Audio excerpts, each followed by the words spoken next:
What's up? Welcome in. First edition of Snap and Sneaks, the best three-man weave in podcast land. I'm your guy, Shaun Davis at SD2 Mics.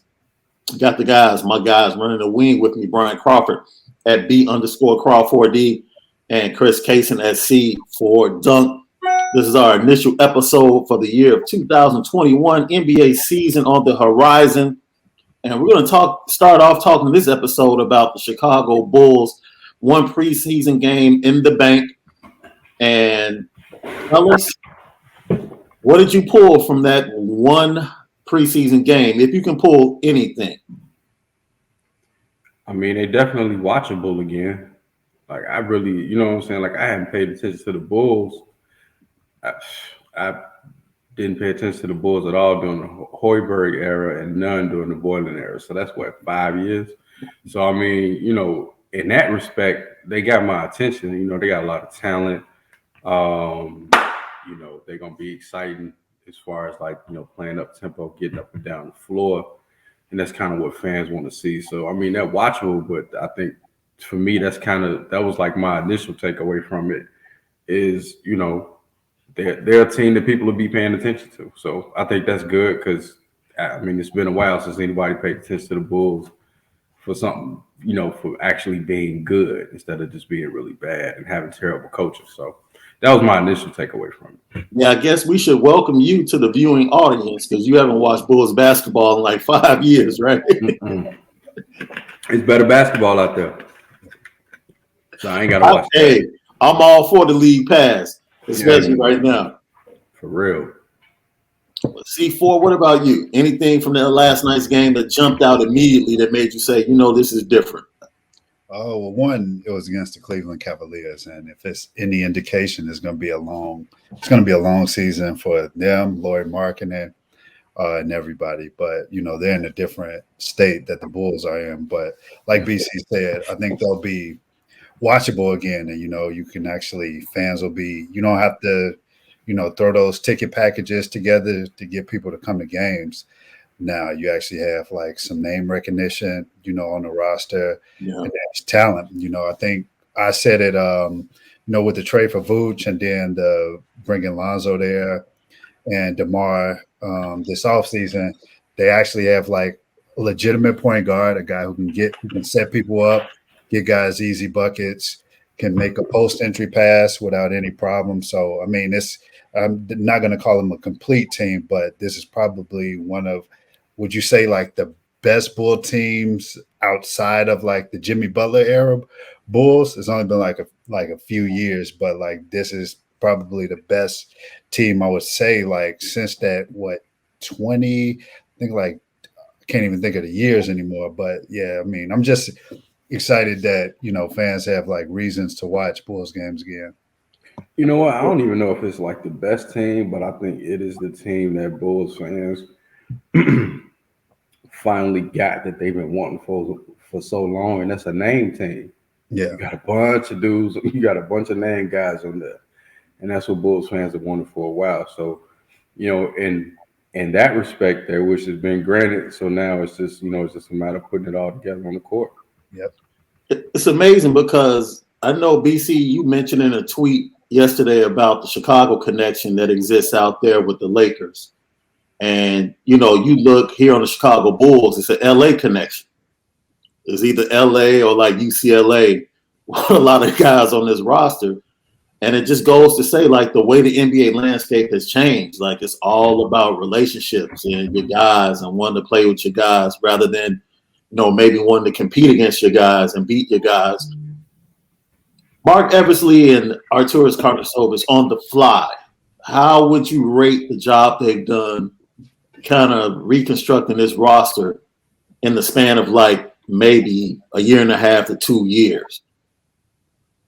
On the reconstruction side, I mean, I give them an A+. I mean, they basically flipped that roster over and they got a bunch of guys in there that can actually play. You talk about Lonzo Ball, you got veteran in DeMar DeRozan, you got Vooch, big man who I love just, because he is so skilled.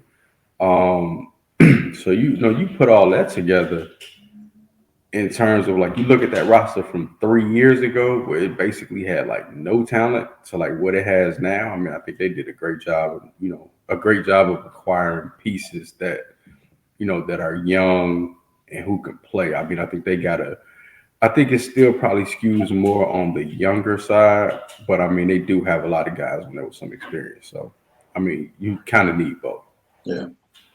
Yeah, I would have to give them an A as well. Just looking at, when they both were, when they both came to the team, the pieces that was here, the state of the organization and what it's changed into, and went from looking very bleak to now promising. Now you can start to like actually envision free agents looking at Chicago as like a realistic destination in the coming years. So yeah, I mean they've done a good job, but just being a Bulls fan for most of my life, I always reserve judgment until you see the final product and how everything. Because I'm pretty sure this isn't like the end all be all for them. There's like some more moves I'm pretty sure they want to make. That might not necessarily be this year. A huge thing is going to be like what happens with when it's time to pay Zach, like what they do then. But for right now, I would give them an A. I mean, I guess, the residue of Pax that they can always point to is that we made the right move moving Jimmy Butler and having Zach LaVine in that trade as it stands now.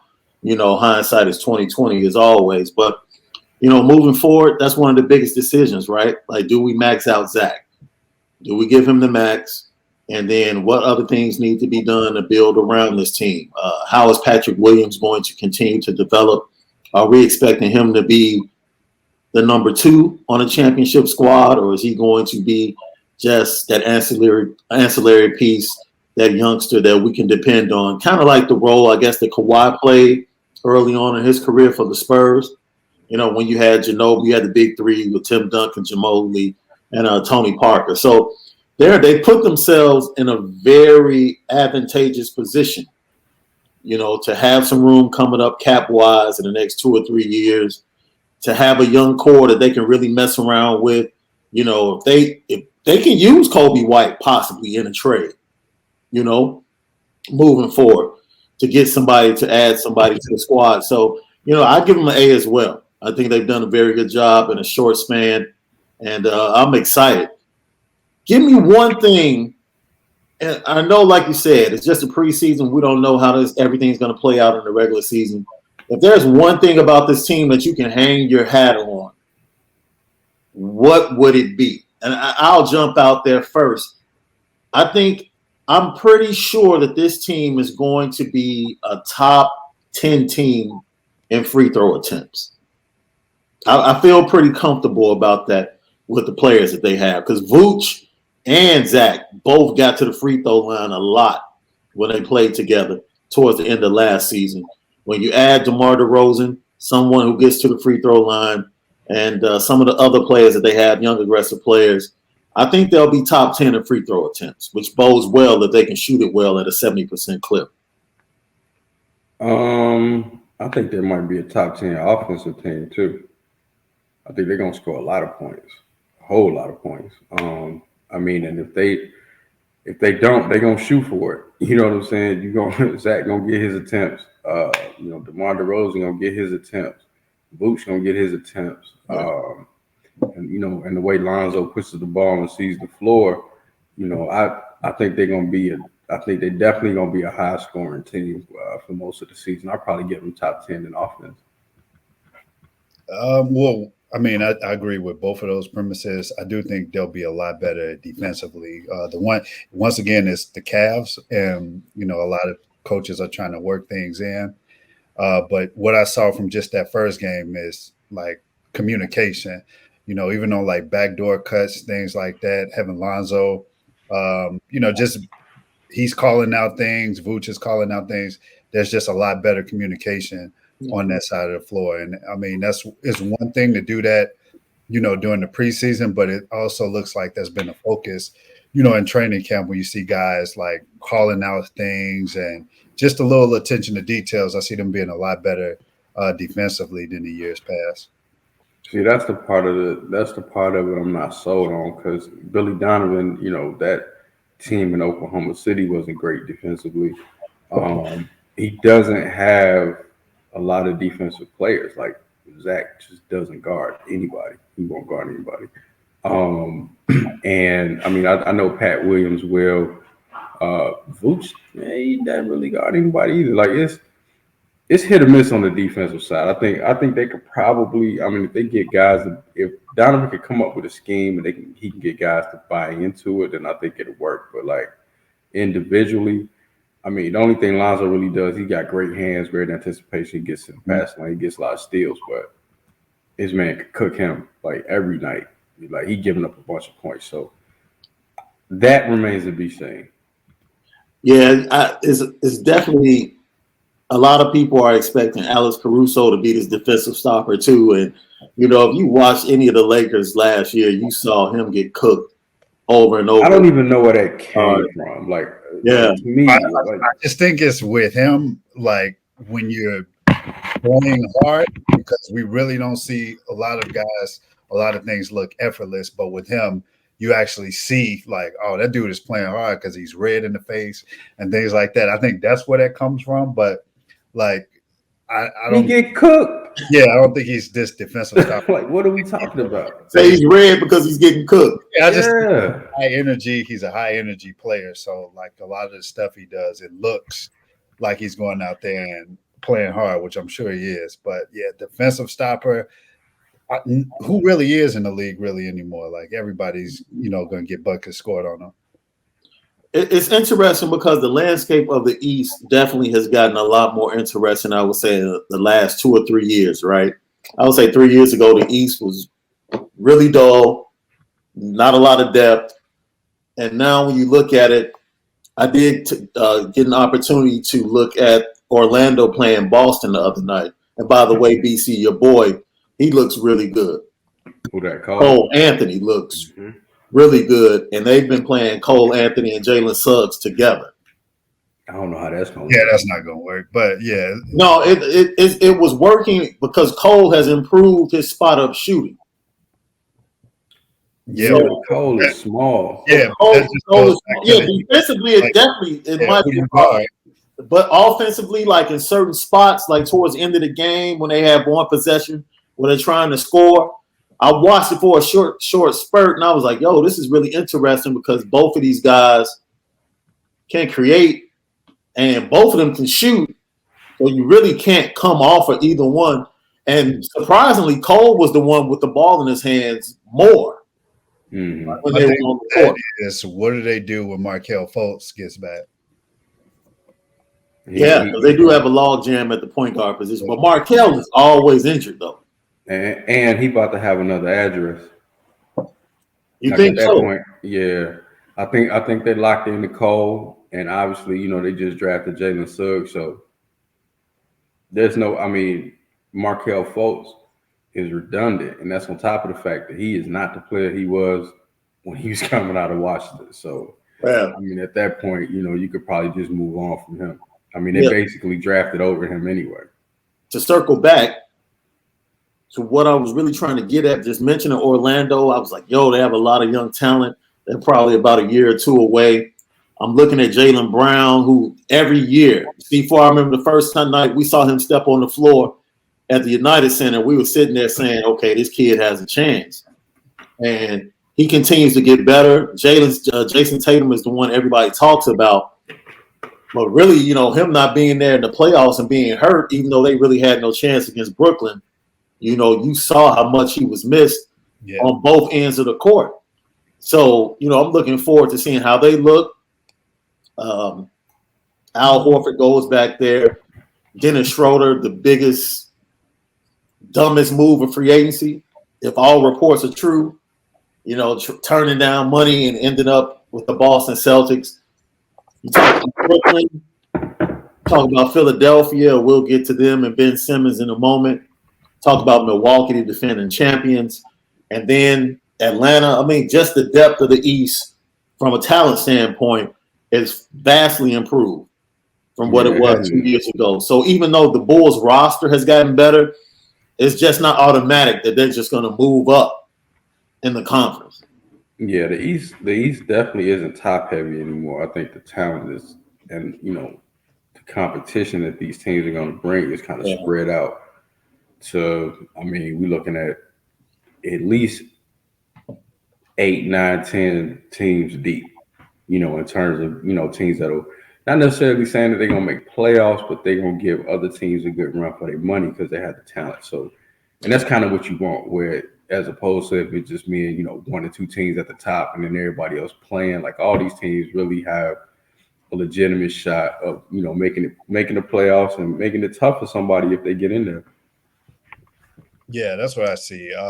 Like just when you go to, even if you go to like the Hornets, the Knicks, Atlanta Hawks, there really aren't too many teams you can say in the East anymore. Like, okay, this is a night off. We can go out, and do what we want. Like, you really have to lock in each night, which is a good thing, across the league because you're getting more competitive games as opposed to one team just coming in kind of lackadaisical and still, beating a team by like 15.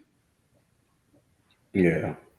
So as far as the Eastern Conference or just the NBA at large, give me the team or players like you're really looking forward to watching or seeing, like what they did over the summer and what they're going to come back with in their bag. Or is this team for real? Was last season a fluke? Are they going to take another step forward? Like who's getting the extra time on your league pass?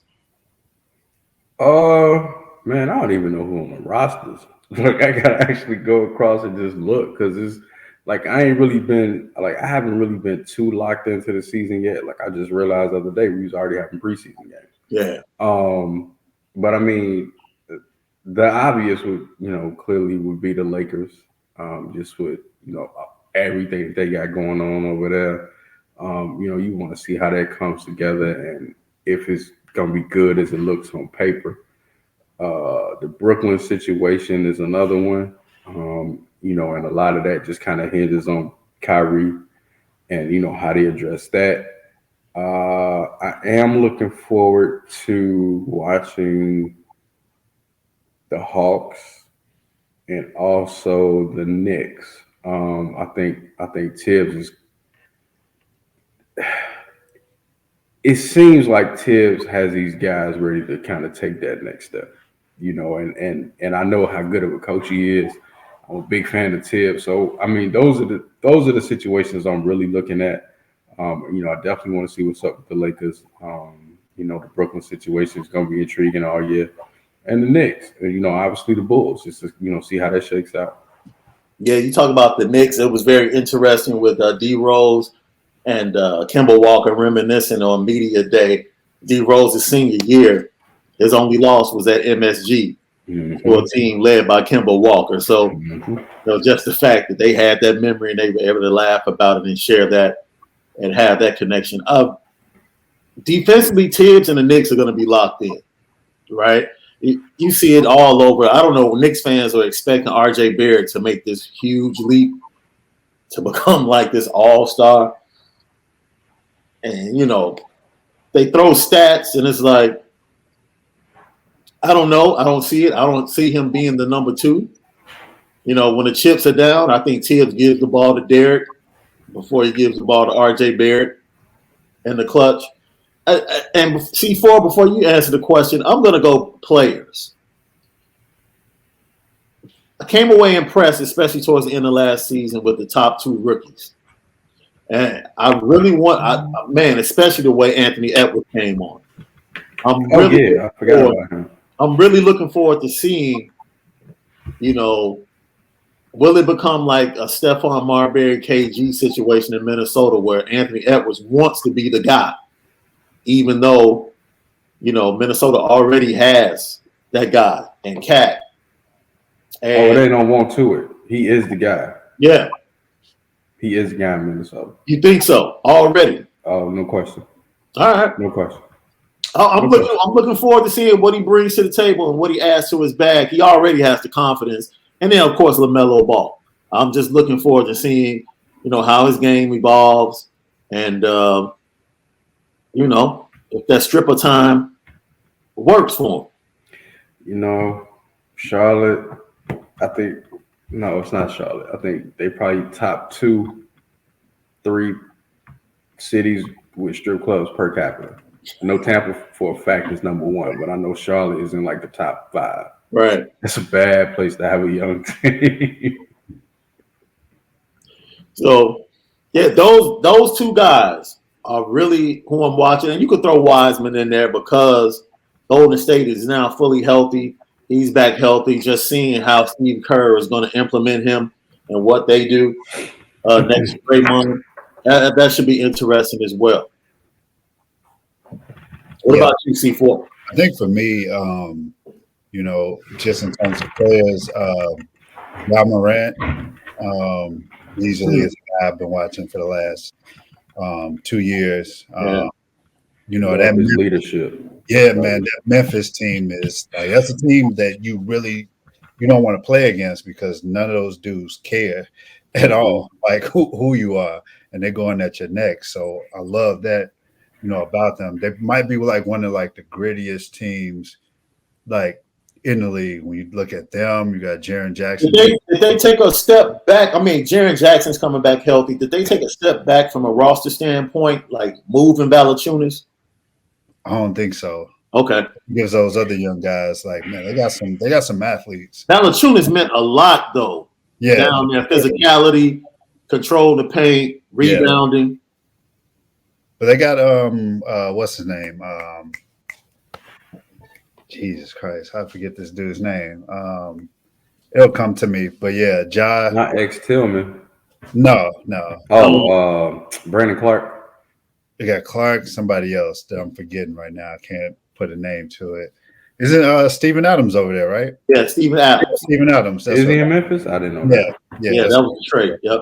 But yeah, Ja, Ben Simmons, definitely I'm looking forward to seeing like what happens with that situation. Hey, Cunningham in Detroit, he's going to have the ball in his hand. I'm also looking forward to seeing what happens with this Kyrie situation.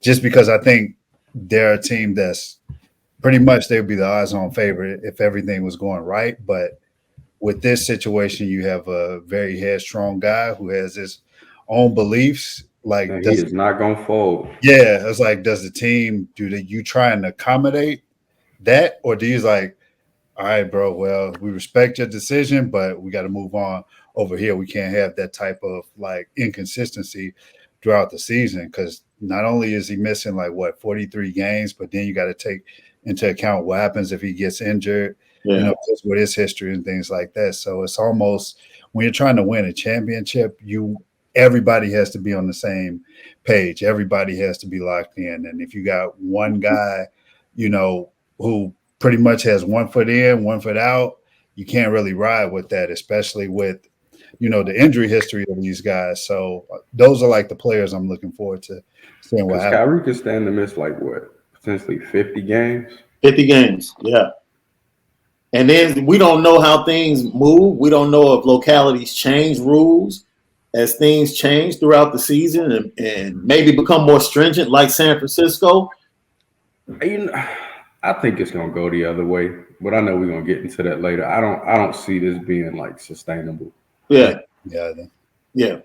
So now that you mentioned those guys, you talk about the rookies in this rookie class.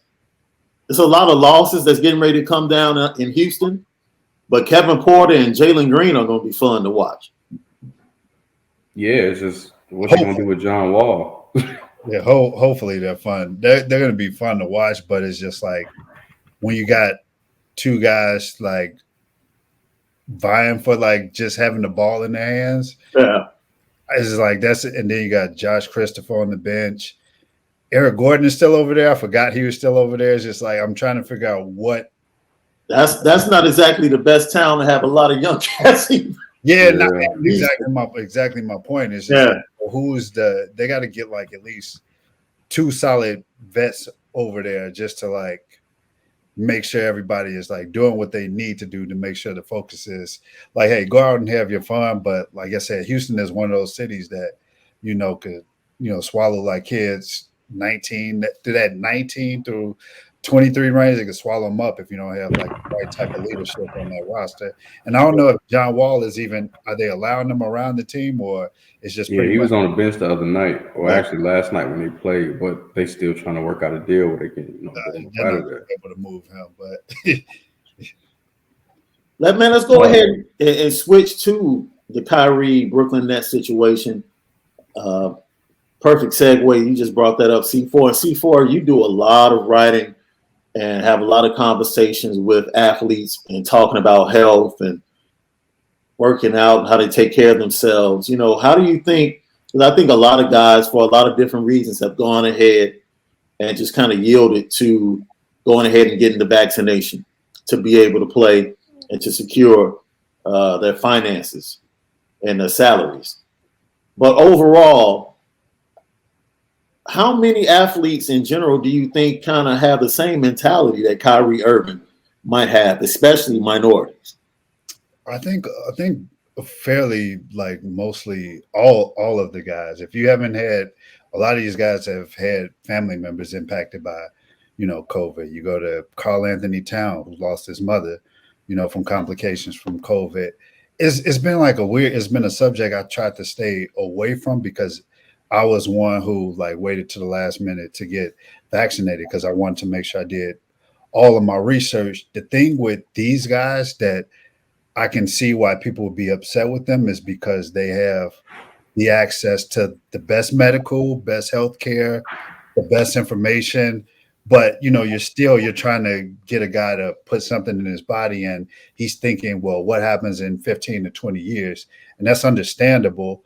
But I think all of these guys, literally, that's anybody. You look at the communities these guys are coming from. We don't really have trust in, medicine like that. Right. To begin with, especially with how fast this vaccine came up. But I think most guys had those thoughts, those doubts. I mean, a lot of them have like intimated those, like LeBron voiced like his thought process.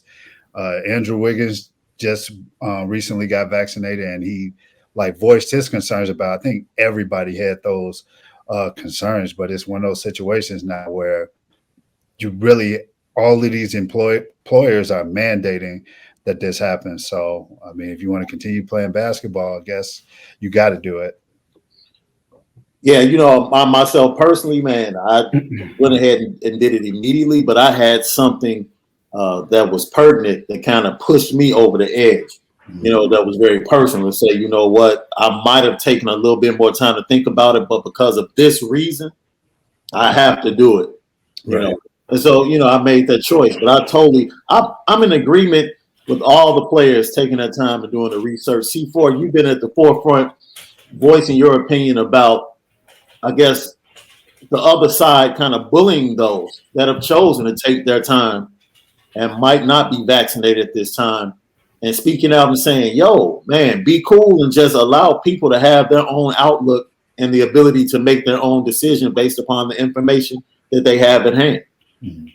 Yeah, exactly. I mean, this stuff is turning definitely political. The thing with the Kyrie situation, I mean, he came out and said he doesn't want it to be a distraction. It's like, yo, how do you not be? Yeah, like, yo, you're in the media capital of the world. You're one of the biggest names in the league. You're on the team with one of like the star heaviest rosters. How is this not a distraction? Yo, your teammates going to be asking questions about you all year long. So I don't know. It's just a tough situation for those guys to be in. I don't know what his thought process is, because he really hasn't been vocal about it. Wanted everybody to respect his privacy, but I don't know. It's just a weird situation. It's weird times to be in, because I can understand, like, these are guys. Think about the last time these guys have been told you need to do this or you can't do this. Like, that plays a part in it too. So like, now you're going to try and force me to do something. Yeah. So it's a lot that goes into play with that, but that's one of the situations where I'm like, what does he do? Like, he's not going to give in to peer pressure. Like, he's going to have to come to understand for himself. Like, do I want to do this for myself, or You know, I mean, is this the end? Is this the end of Kyrie and the NBA? Man, man, for me, like I just listen, I'm with anybody who doesn't feel like they have to be forced or coerced to do something that they don't want to do. We've never been in a time where people say, hey, you can't go in this restaurant if you ain't took this shot, or you can't go in this gym, or you can't go in this arena, or you can't go to work.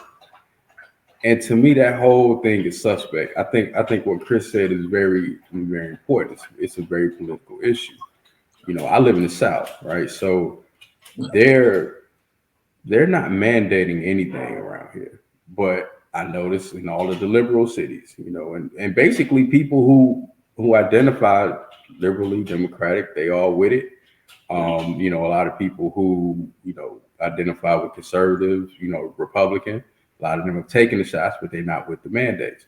Right. And I think when you basically tell people that they no longer have autonomy over their body, you know, and when you remove personal choice, that I have a problem with. I'm not saying that the pandemic isn't real. Obviously, we know it's real. We know people that's died. I have people in my own family that died. But I think now what's being pushed is not medical science or education, it's fear. You know, and it's a lot of bullying going on. So I'm not with that. I definitely don't agree with that. You know, if you haven't taken the shot, that's your business. If you took it, that's your business too. You know, at the end of the day, just like with anything else, you know, it's gonna come down to a personal decision. I just don't like the way it's being sold. I don't like the way it's being pushed. I had a big problem with that.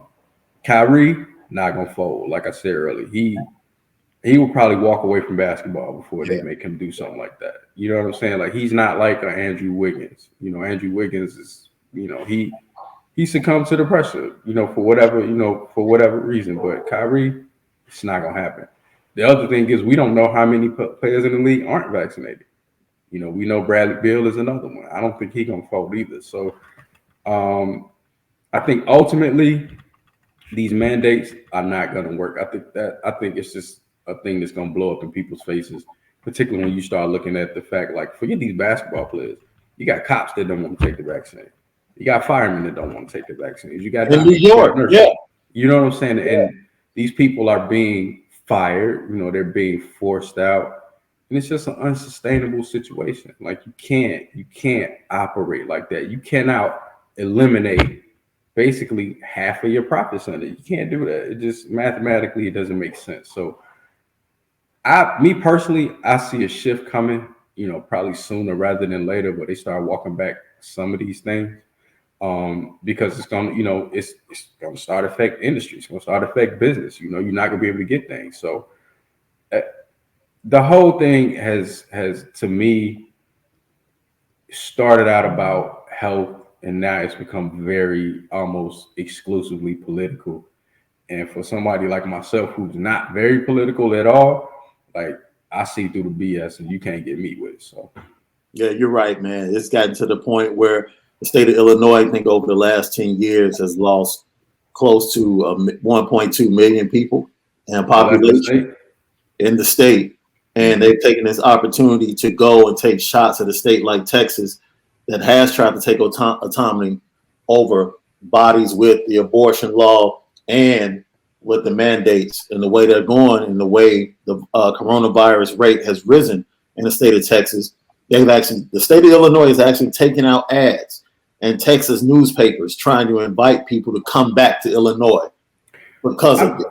I mean, look, the virus has been it's been red hot in the South. I can't even front Texas, Louisiana, Mississippi, Alabama, Florida.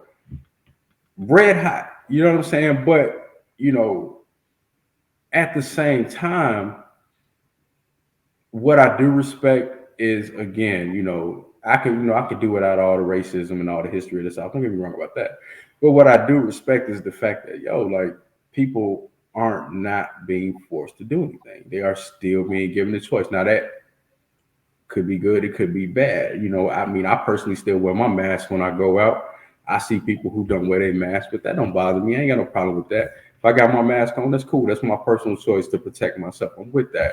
But, and if you mandate it in your store, I'm cool with that too. But I mean, you talking about putting something in your body that you can't get out once it's in there. And I think that changes the whole conversation. At least for me, it does. I will say this as we get ready to switch over to the Ben Simmons and Philadelphia 76ers situation. Mark Spears, really brilliant piece, the way he approached the Kyrie Irving situation. His concern was, Kyrie, you were one of the creators of this situation. Like, you convinced KD to come to Brooklyn with you. You were going to make the move. You convinced KD. And that's not fair. That's not fair. He wasn't saying. He was just saying you have to look at it like, man, this is something else that's probably on Kyrie's mind. And like you said, Kyrie's the type of dude where he probably doesn't care about that as well. But it's like, man, you kind of caused this to happen. And he didn't cause the pandemic, though. That changed everything. Oh, absolutely. That changed everything. He had nothing to do with that. He had nothing to do with the vaccine. He had nothing to do with the mandate. So I think you have to separate that stuff, right? At least for me, I can. Like, you have to. These are two completely different situations. I mean, this is an obstacle that Kyrie feels is in his way that wasn't there 18 months ago when this is getting set up. So it's like there should always be room for readjustment and reevaluation. And I think that's what's gotten lost. And I think and a lot of smart people, Mark Spears, Vince Goodwill, that's my guy. He wrote something I didn't completely agree with either. But I'll leave it at this. If there is a chance, or if any situation where risk is involved, the personal choice has to be allowed. C4, anything else? No, I mean, I agree with all of that. It's one of those situations where just having conversation with people where it's just like another thing that, is dividing people. We're looking at these anti-vaxxers, like they're in the wrong. Anti-vaxxers are looking at us the wrong way. It's just like, it really makes no sense. It all comes down to choice. I mean, educating yourself thoroughly and not, just going to social media to get your information, but actually, talking to your doctor, talking to physicians and things like that. But at the end, it's like, it's all political, at the end of the day. And I agree with BC. Like, once you take personal choice out of things, like, that's where like a line has to be drawn for a lot of people. And I'm pretty sure that's at the forefront of Kyrie's thinking. He's like, yo, I don't want to put something in. This is my livelihood. This is how I make my money. Like, I don't trust it. Like, we should at least have some room to respect that. But I mean, unfortunately, it's a business. At the same time, that business doesn't stop for one person either. So just in his situation, I love seeing Kyrie play. So I hope something can be worked out. But just looking at knowing a little bit about, how he thinks and how he goes about business, I see this as a situation where we're not going to see him play this year, because I don't think as a team you can go forward having a guy of that magnitude, that has that type of gravity around him. You can't have him halfway in, halfway out. It's kind of unfair to the other guys on the team, and it kind of puts you at a disadvantage in terms of like a chemistry standpoint. Yeah, as a whole, I hope we continue to have respect for one another. And I think one of the things that people forget is that agreement is a powerful thing. But in order to have agreement, you don't necessarily have to see things the same way. That's true. At the end of the day, no matter what side you're on, everybody in this fight wants to be healthy. Like, there's nobody in this fight that does not want to live. Exactly. It does not want to be healthy. Here's the funniest thing that I distinctly remember, because like I said, I'm not political at all. I pay attention to everything. The same people that's for the vaccine now was very much against it when Trump was in office. They wasn't with it. So now flip. I'm just saying, this is what I noticed. That's just another political side. Exactly. Ben Simmons has only received 25% of his salary. He was supposed to receive 100% of it by November the 11th. they withheld the 25% he was supposed to receive on October the 1st, and he was supposed to receive another 50% on November 11th. They are withholding that. They put it in escrow, and then they're going to be taking out a fine for each day that he has not reported to Philadelphia 76ers camp. This situation has gotten ugly. Doc Rivers went on national TV, I guess, trying to clean up the things that he said post Game 7 against the Atlanta Hawks in the playoffs. And then a week later, here's Joel Embiid, which, look, I didn't have a problem with Joel Embiid and what he said. It didn't make anything better. But if you just want to know somebody just being honest about how they saw the situation and how he felt like they tried to make Ben Simmons as comfortable as anybody else on their squad over the last 2 or 3 years. And he pointed out, we basically chose Ben over Jimmy Butler. Yeah. That's basically what happened. Yeah. And hearing that and how forthcoming he was and how frustrated he was that Ben is just not going to show up. And BC, we're going to get into it, but you said something in our text threads that I think is very interesting, and that is the involvement of Clutch Sports and this entire thing, not just with the Ben Simmons situation, but just the NBA at large. And I want you to touch on that. But how do you think this thing is going to play out? Do you see Ben Simmons caving in? That's a lot of money to leave on the table. And do you think he's really willing to sit out the year to force this trade? I mean, I personally don't think Ben Simmons cares about anything other than himself. But I honestly, at this point, I think this is less about him as a player because we know who and what he is. We know what he can do. We know what he can't do. We know what he won't do. But I do think this is an indictment on Rich Paul. And I think this is an indictment on Clutch Sports. And I think he's getting very bad advice. And I think that whole entire situation in my mind amounts to just bad representation. And I think, eventually it'll, once LeBron stops playing, it'll dissolve, just like Rock Nation Sports. It's a boutique shop. It's basically a fad. And the only real power that Rich Paul has is his relationship with LeBron James. That's it. You know what I'm saying? And that's how he attracts clients. That's how he, has guys on his roster that he can negotiate deals for. But I think this shows a lot of immaturity on both the part of the player and the agent, because when you know and you understand the type of reputation that your client has based on things on the court that he actually can control and he doesn't, you can't strong arm anybody. You can't strong arm the team he plays for. You can't strong arm whatever team you're trying to get him to, because they see it. You can't even sell them on on the fact that, if you put him in a better situation, he's going to become a different player when he's been the same player for 5 years doing the same thing. So if I'm a GM on that side, like why am I believing this? And that's on top of the fact that the Sixers are going to want to gut your team just to get rid of him. They want all types of assets and picks and everything like that.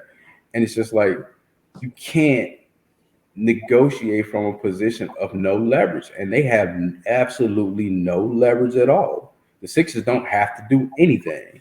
And so I think this, to me, this situation right here just exposes the whole Clutch Sports and Rich Paul situation. Forget about dude. Like, it doesn't even really matter about him anymore. Wherever he goes, he's going to be the same player doing the same thing, because that's who he's been since he's been in high school.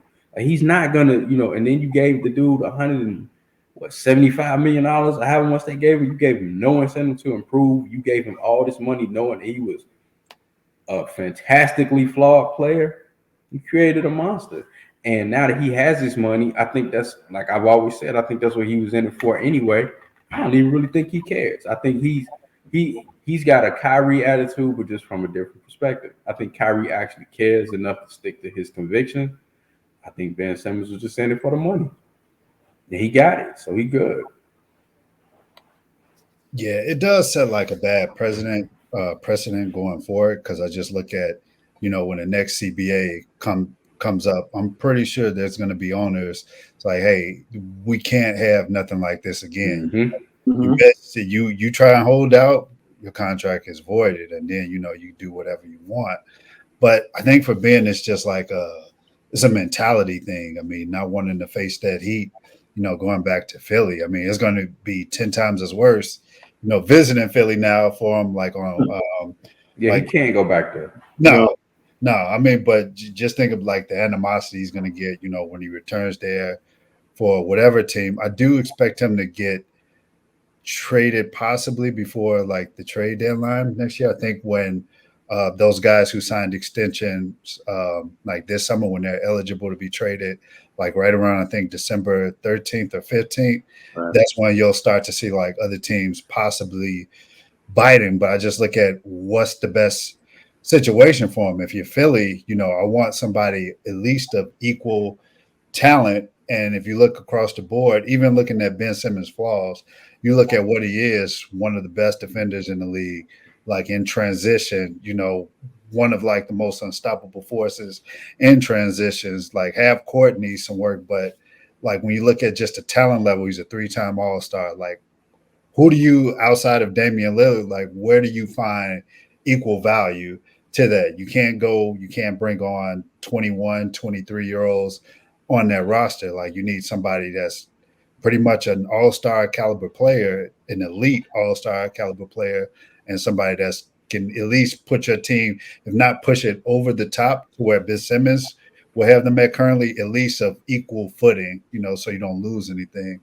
But I mean, this situation does look bad on, both player and agency, because if I'm pretty sure from clutch standpoint, you go to Ben like, hey, what do you want to do? I don't want to go back there.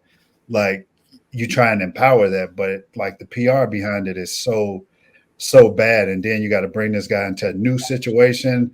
Like, how is that organization going to look at him now? Like when things go bad. So it's really tough because, if he does, even if I'm a GM of another team, like I'm questioning this dude's mentality. It's like, yo, if things get tough here, is this guy can I count on this guy? And we're paying him all this money. So it's just a very odd situation. And what he's asking for, he wants to be the guy, reportedly. He wants to go to a situation where he can be the guy. And that kind of points the arrow to possibly mid-market teams. And the teams that have been mentioned as possible spots, we've heard about Indiana, we've heard about Minnesota, we've heard about Sacramento, all mid-market spots. So, as you said before, December 13th hits, and the guys that just signed their contracts become available for trade. You'll start to see a little bit more action. And this is the thing for me. If you're Minnesota has been, I probably mentioned more than any team. And Minnesota actually came out of Clutch Sports in a statement where reportedly Ben Simmons said, I don't care if I go to Minnesota. Like, man, why are you mentioning Minnesota? Specifically. So he's real good friends with Cat. With Cat. Yeah, but that's no. I mean, this is the thing. If you are, I agree with you too. I mean, that's why none of it really makes sense. Like you look at Cat, plays pretty much a similar style like Embiid. So it's like he's gonna need the ball. Right. He's like the 1A there. I was like, so I don't know how that works out. And then if you're Minnesota, do you trade the franchise player's best friend and D'Lo? Do you trade him away? It's like, what are Minnesota giving away? So right, because the piece you're not moving is Anthony Edwards. Exactly. And that's what Philly's probably asking for. Yeah. That's like if you told Philly, man, we'll do a straight up swap, you take Anthony Edwards. Minnesota not taking that. Minnesota's not taking it, but Philly would be like, cool. That's the thing. I mean, look, they can ask for whoever, but like I said, no team is going to be willing to give up somebody who is potentially better than what they bringing in. Like, you know what I'm saying? Like I mean, of course they would do the trade straight up for Anthony Edwards, but Anthony Edwards is better. So I mean, so that means, if you're Minnesota, you get worse by doing that. So they like I said, you're not negotiating from a position of like leverage. Like And it's not a lot of teams or situations. Send him to OKC, man. Trade him straight up for Shai Gilgeous-Alexander.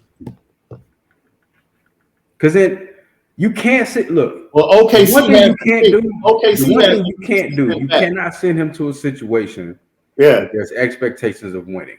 Mm-hmm. And you can't send him to a situation. You can't send him to a team that is one piece away. You can't even really send him to a contender. Like, he has to be someplace where there's no expectations. And like you said, OKC has the collection of picks to be able to make a pick-heavy deal to entice. Philly, you got Joel Embiid. Shai would be a good piece coming back. Yeah. You put Shai with Tobias. Great piece. And then you can put dude in OKC and we can forget about it. Because ain't nobody going to pay attention to it. And honestly, let's look at it. The way the league is looking at this thing, they know he wants out. So, I mean, Philly's probably going to end up getting 50 cents on the dollar anyway. I don't know. Not with Daryl Morey there. Like, if it was any other team, I would say they would just, all right, let's see how much we can get for him and then pick the highest one. I think Philly pretty much has got their feet, like, dug into the sand, too. Like, this is what we want. Unless you're bringing, like, a Damian Lillard over there, possibly. They can't expect that, though. They can't expect that. That's an unreasonable expectation. If this is your team, why can't you expect that? Because you're not going to get it. You can want whoever. You can want whoever. But I'm not. I think this is all about. This is both like an ego thing now, to where it's gotten to the point. I'm not about to let you got 4 years on your deal left. I'm not about to send you someplace else and take back pennies on return. I think it's going to get to that point now where, like, hey, if we can't get this, fine. You could stay at home. You're not getting paid. They should just do it for a salary dump. Honestly, I mean, because I know they got championship expectations and they technically a contender, even though I don't actually believe that. They have to lower their expectations too, because they're not sending away like somebody who has a high reputation in the league right now. Like, and they're not sending away somebody who, even from a talent standpoint, I mean, yeah, you talk about his defense and everything like that. I still don't really see it, but whatever. I mean, but he doesn't really. What does he bring to your team? And like you said, other than a problem all the way around, because like you said, if it gets tough, is he gonna quit? Is he gonna want to check out? Is he gonna go in his little room and just play video games all day? Like, what is he gonna do? Like, you are inheriting a problem. You're not getting somebody that, beyond paper, is an actual asset to your team. So C4, for you, the composition of a deal, are you saying that Daryl Morey wants to get back players, not just picks, but the players he wants should be equal to that player that he's given up? And that's what he's looking for. Absolutely. If I got a guy that's a 3-time All-Star I'm paying 170 something, he's got 4 years left on his deal. And we were possibly one play away from forcing the game 7 with Atlanta, and then get into the Eastern Conference Finals. Like, I want somebody who can at least, like, kind of put us over the top, or at least have us right along the same. He wants a point guard. That's what he wants. Yeah, you want a point guard. There's only 2 guys I can think of right now that you want. You either want a guy like Bradley Beal there, or you want Damian Lillard there. That's why I say you can go get Shai and meet in the middle. I mean, it's basically the same, except Shai gonna play harder, and I think he's better. He got a higher ceiling. I guess. Well, no, there's no way Washington sends him over to Philly straight up. Mm-hmm. I wouldn't. Not Bradley Beal for Ben Simmons. I wouldn't. So that means Philly would have to send something else. But that's where it's going to come down. Right? You know what I'm saying? They would have to add Maxey and probably another. That's what I'm saying. They're going to be unwilling to give up anything except one player. Yep. You're not getting no extra player. You're not getting no picks. Yeah. This is who you get. That's it. What about if you're Sacramento and Philly says, "Yo, give us De'Aaron Fox"? You take that. But Ben Simmons straight up. You take that. I would take that straight up. I think that could work from a financial Financials. Oh yeah, I think that could work. It'll be interesting. Ben Simmons, Sacramento will be his squad. He can send him over there and forget about him too. You still have Halliburton, there that can play the 1 and the 2, and Buddy Hield is still there. Yeah, and they're not going to win. That's it. That's what I'm telling you. Like, I've been here to talk about Golden State and all that. You can't send that dude there. No, you're gonna wreck the expectations are too high. Yeah, and you're gonna wreck the momentum. Yeah. All right, man. Thank you for joining us for the first episode of this year, Snaps and Sneaks on A2S Network. We are available on our YouTube channel, which is A2S Network, and also Apple Podcasts. Just search A2S Network, and all of our previous content in this episode will be right there. On the way out, DeAndre Ayton, you guys shocked that Phoenix kind of said no to the max? I'm not. Nope. I'm not sold on dude anyway. I haven't been. I'm not shocked just because of like their reputation for like paying guys. I think, he's deserving like of a max. Just looking at that organization, you can get guys there. It's not a free agent destination. I think you have to take care of your own. I mean, especially after like the sacrifices that guy made individually last season to basically, help the way the team played. So not surprised. It just, they got Robert Sarver over there, notorious for not, They didn't have a problem throwing to that book. Or Chris Paul, which is crazy. It's like, you just re-up Chris Paul, who's going to be like, 41 at the end of this deal, or at least close to it. So it doesn't surprise me, but it'll be interesting to see how that impacts the season. Because, I mean, I'm pretty sure that guy looks around and he's like, man, Luka just got paid. Yeah. But you're not on their level. I mean, even on a small very true, but he can easily say, like, dude, I'd help get us to a finals. Luka has a oh, come on. DeAndre definitely helped him get to that. As much as Chris Paul was a factor in getting that dude had a big great series against Denver going up Jokic. Look at what he did against Jokic. That was against the MVP. So he may not be putting up like the individual numbers you expect, but that dude is a huge part of that team, man. What is he, like 22, 23? Man, when a guy that young kind of feels undervalued, how do you as a coach or as an organization say, hey, you gotta, pretty much buy in again this year, even without having that security, and we're gonna try to run this thing back. Man, that dude is gonna be. That's another task for Monty Williams, who had the task of keeping them together mentally last year. Yeah. And helping them be impactful for that squad. Once again, that 5-year 172. I mean, even in a small sample size, Denver committed that to Michael Porter Jr. Man, as long as his back don't go out, he's gonna get better, and he's gonna be. I mean, that's you talking about a dude that's an easy 25-point a game scorer in this league. With DeAndre Ayton, you got to ask yourself, okay, you're averaging 14 and 10, but how much better are you really gonna get? Like, how much better is he really going to get? Like, do you think DeAndre Ayton could be a 20-point a game scorer in this league? I don't.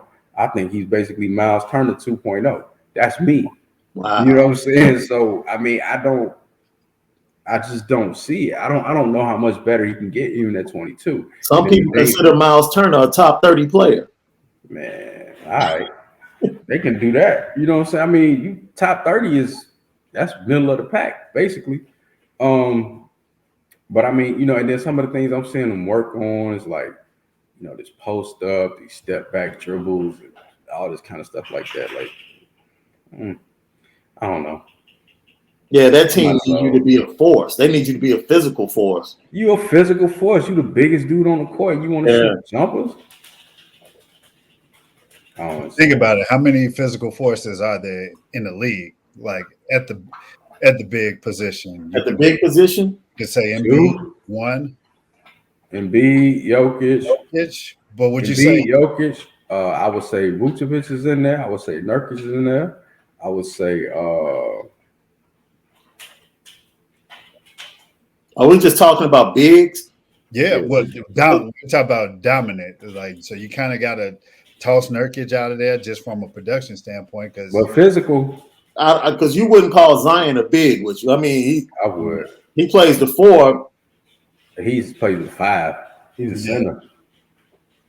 But I mean, that's different. That's a whole different. I'm talking about 6'8", 6'9", 6'10" or better. Right. You know, at that particular size, I mean, that's not a 280 guy either. Ayton, like probably about 245. I don't know, man. Like I said, I'm not really sold on him. I don't know how much better he can get. Hey, man, he bets on himself. I mean, you know what? You don't even have to.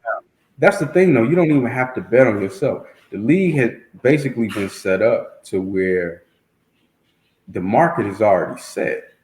You know what I'm saying? Like, it doesn't even matter like what you do. Like, the market is set. So that's why he's looking at guys in his class that already got paid. And typically before you could do that, they were still paying on potential. I don't know if teams are actually willing to do that anymore. I think it should go back to getting paid for production. Man, I believe, and I think Ben Simmons is the driver of that, because everything he's done has been based on potential he had to produce. But you start making these guys earn their money instead of just giving it to them, you change the conversation a little bit.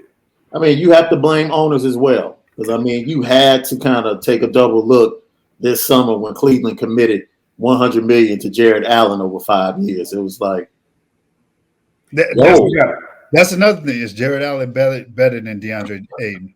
Right. Shot block, not scoring. I think Mitchell Robinson is better than DeAndre Ayton.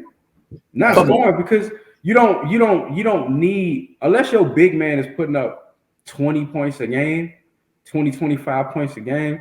The only thing you really need him to do is be a rim protector, rebound, shot blocker. That's all you need to do. I mean, that's if you relegate him to just pick and roll, dive into the bucket. Then I get Giannis. What does he do? Giannis is DeAndre Ayton doesn't get post ups, so how does he get points? We forgot to mention Giannis. Giannis is a physical force. Yeah, down there as well. But I mean, the way the game is played, that's one thing I saw last night that I thought was cool. Every now and then, the Bulls can sprinkle in DeMar in the box and Vooch. Like, they have two players that they can put on the box and sprinkle that in, in the midst of them running their sets, opening the court, pick and roll. Every now and then they can say, yo. That's how you win championships. And guess what happened? When you get down to it, you got to be able to score that ball in the block. Yeah. You got to be able to throw the ball down inside and get something at the rim. And when you're talking about Phoenix, I think that's why they realized they probably lost that series, because they had no inside presence. DeAndre Ayton can't score around the rim. He wants to shoot the mid-range jumper and the long-range jumper. And when you get down to it, you got to be able to have somebody who could throw the ball in the post and score and get your bucket. Yeah, that's true. That could be a guard. It could be a wing. You know what I'm saying? It could be a whatever. Somebody down there got to be able to go. Give me the ball down here and let me go to work on my man. You got. I just think as a small market team, you have to pay like those guys, like the Jared Allen deal. If you're Cleveland, like we have to pay him.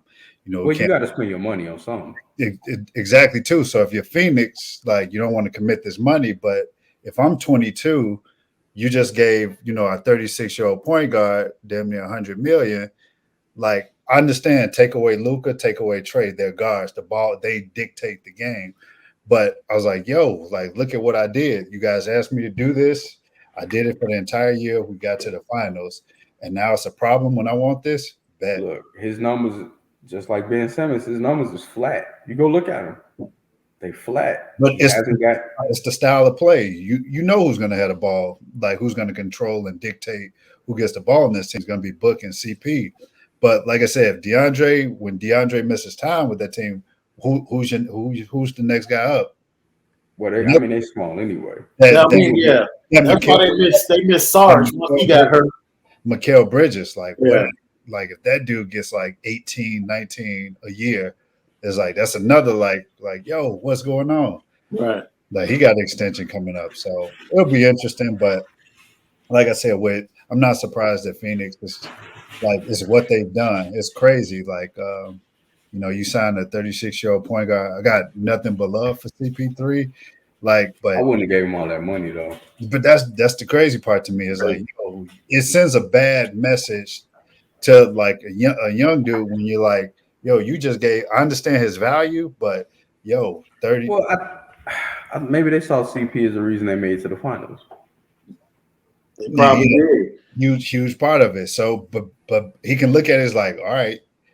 He's like, all right, it's gonna be a weird season if they don't get something locked up because you know how the way these dudes are wired now with this generation. Like, yo, if he goes in there feeling salty or something like that, He like, gonna pout. He's already done that.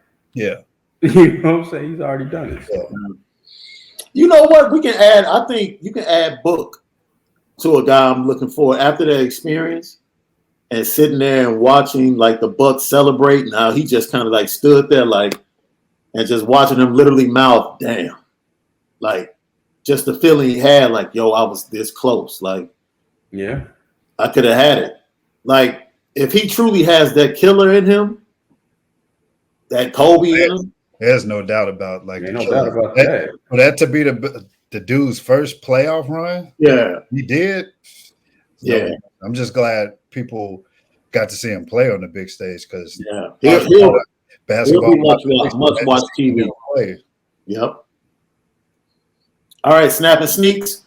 As always, we bid you adieu. Until next time, catch us on the YouTube channel, Apple Podcast. We'll go more in depth with the NBA preview next week. Opening night, I believe, is the 21st October. I know the Bulls open up on the road at Detroit on the 22nd. So, man, the NBA season is right around the corner. And looking forward to a pretty good season, man, with a lot of balance and a lot of talent and a lot of good games. So, for my wingman, Chris Cason, Bryan Crawford, Shaun Davis, man, thanks for joining us on this episode of Snapping Sneaks.